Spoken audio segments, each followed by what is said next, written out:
Good afternoon and welcome to More Tea Minister. My name is Ian.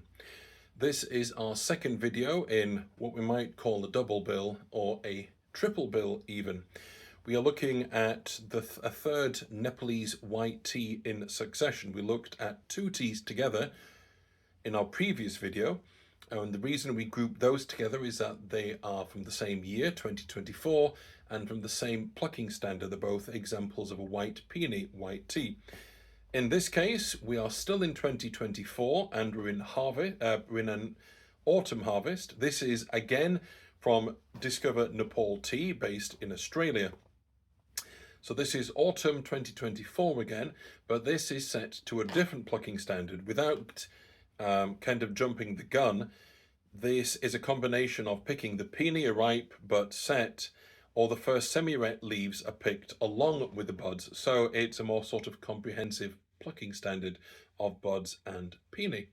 So we're going to keep this introduction short, as we're now going to take a look at the tea inside. You might be able to see that this is in fact intact.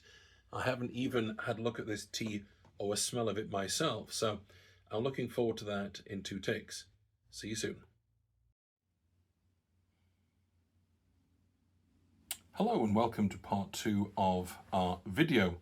This is the packaging for our autumn harvest tea, or autumnal white tea, from Discover Nepal Tea, single origin tea from the Himalayas. Below autumnal and white tea, we have mellow, floral and crisp as a sort of very short digest of what flavours you might be able to expect. Net 50 grams. And then this is rather pleasing. We have this mountain range illustration here, and it actually tells us the names of 2 of the mountains. I'm going to make a mistake of pronouncing it, but this would appear to be pronounced Mount Phoktan Glungmar at 2710 meters.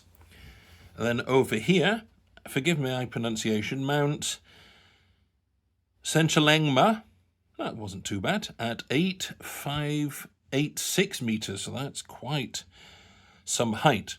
And then a rather pleasing tagline at the bottom here: only good teas come from the Himalayas, small farmers, artisans, rare teas, which is exactly the point of a tea coming from a collective like this. So let's turn it over. It's perhaps going to be a little bit easy for you to read in some respects now that it's predominantly white with the writing in black. Autumnal white tea. We have some flavour profile notes here, plus information on the plucking standard, which we'll talk a little bit about in the next part of the video. The steeping guide, whether it's brewed a standard Western style or as a cold brew. The harvest, October of last year, October 2024. And the best before is 2 years and a month after that, so November 2026. Storage, instructions, Nepal Tea, Discover Nepal Tea's website there, and contact details. And at the bottom, and I will focus in on this, because I think this is the sort of particularly important details. Try not to get too close, because that's the mistake I usually make. Origin. If I tilt it like that, there's a latitude and longitude there, plus an elevation, 2,028 meters above sea level. This is from the Pathivara tea estate, which is to be found in Charibhanjyan. That's terrible, I apologize. Oyamm, Falelung, Panchthar in Nepal, and it's a single estate, and it's connected with the Specialty Tea Association of Nepal. So there we have it. That is the packaging for this tea.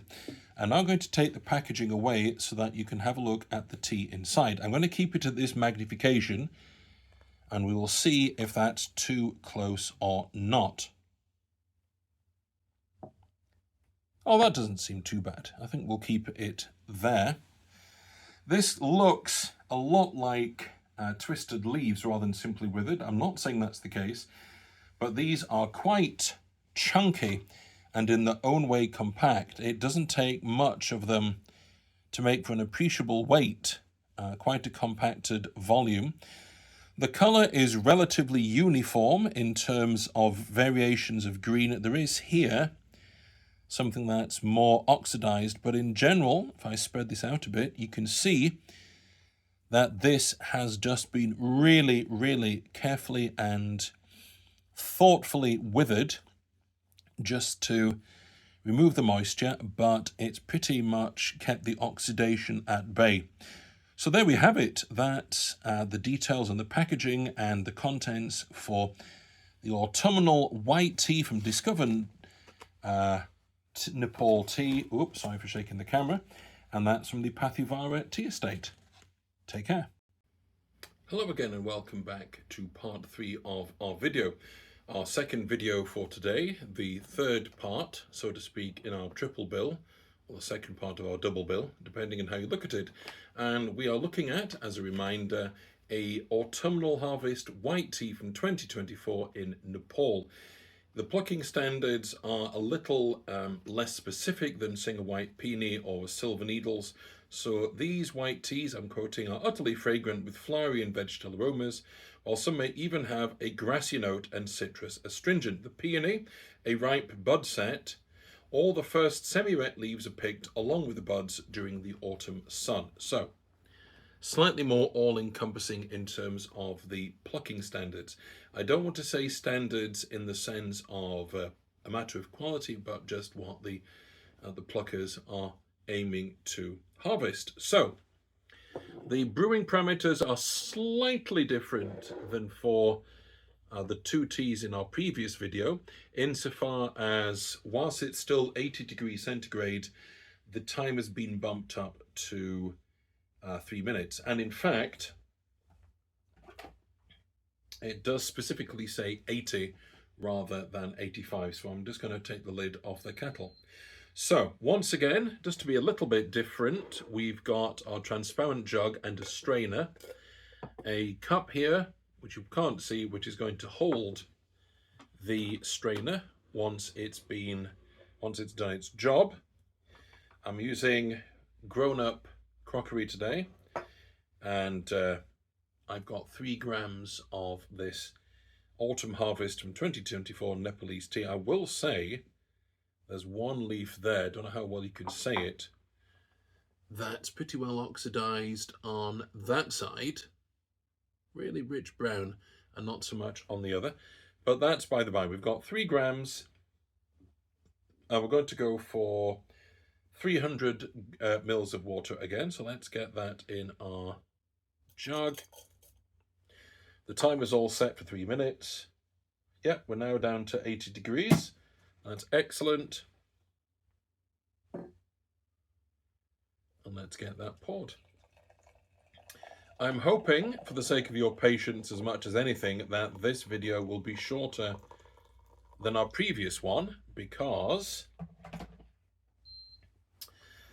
we are only looking at the one tea. However, to try and make my life easier, I actually have, from your point of view, it's behind the camera, but in front of me, the 2 teas that I brewed in the previous video, because by the magic of YouTube, I've actually done these videos back to back.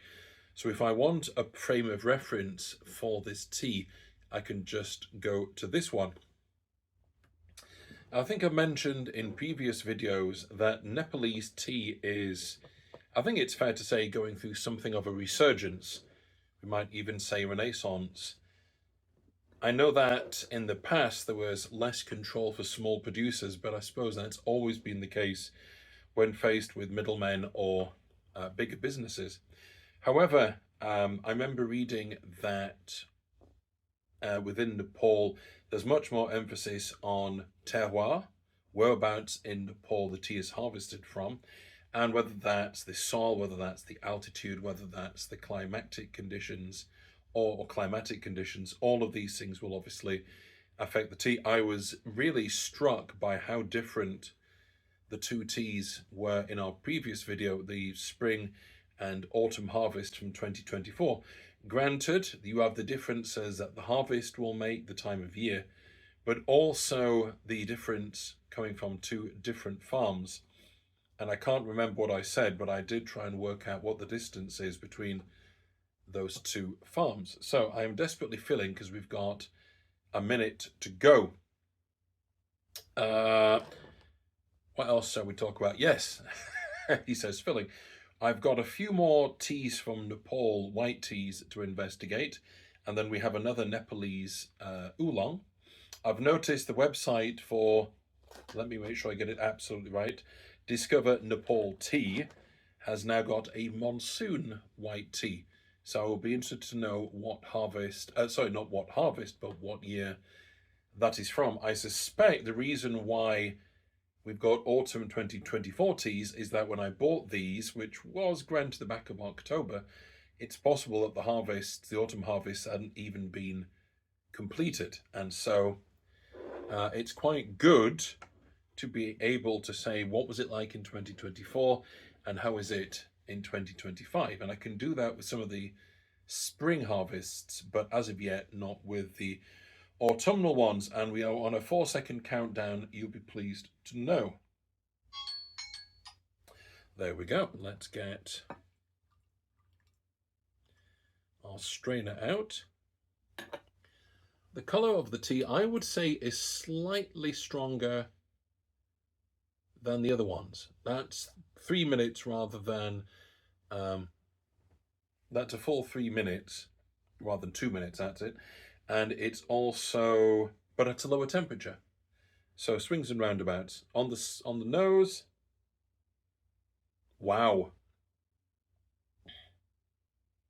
That's really sweet. That's almost sugary. That's really, really, really, really lovely and sweet. Let's see what it's like on the cup.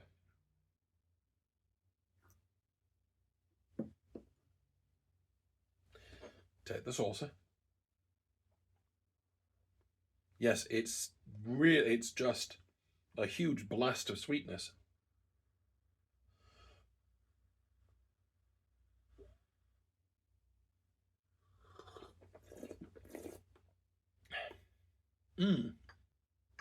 It's slightly more complex to the taste. There is some vegetal notes there, as well as the sweetness. It's not vegetal like the spring harvest one was. The sweetness is really, really, really, really still quite potent.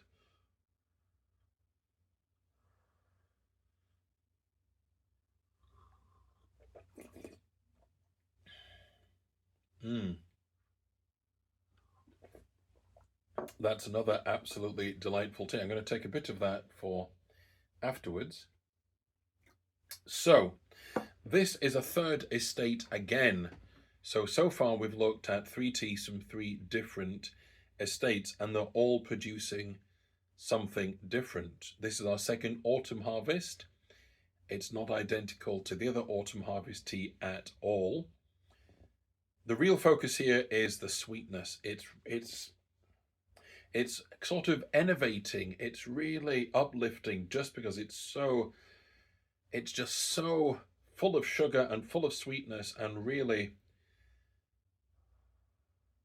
a sense of get up and go.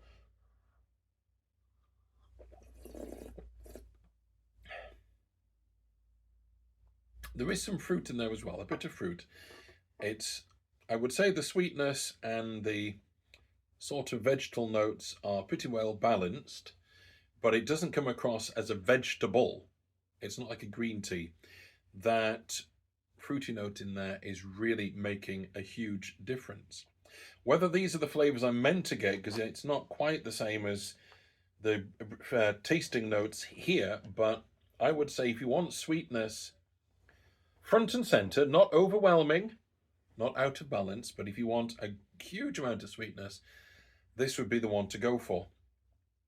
So I can recommend it on taste. It's very different to the other two, but if you want sweetness front and center, balanced but front and center, this is for you.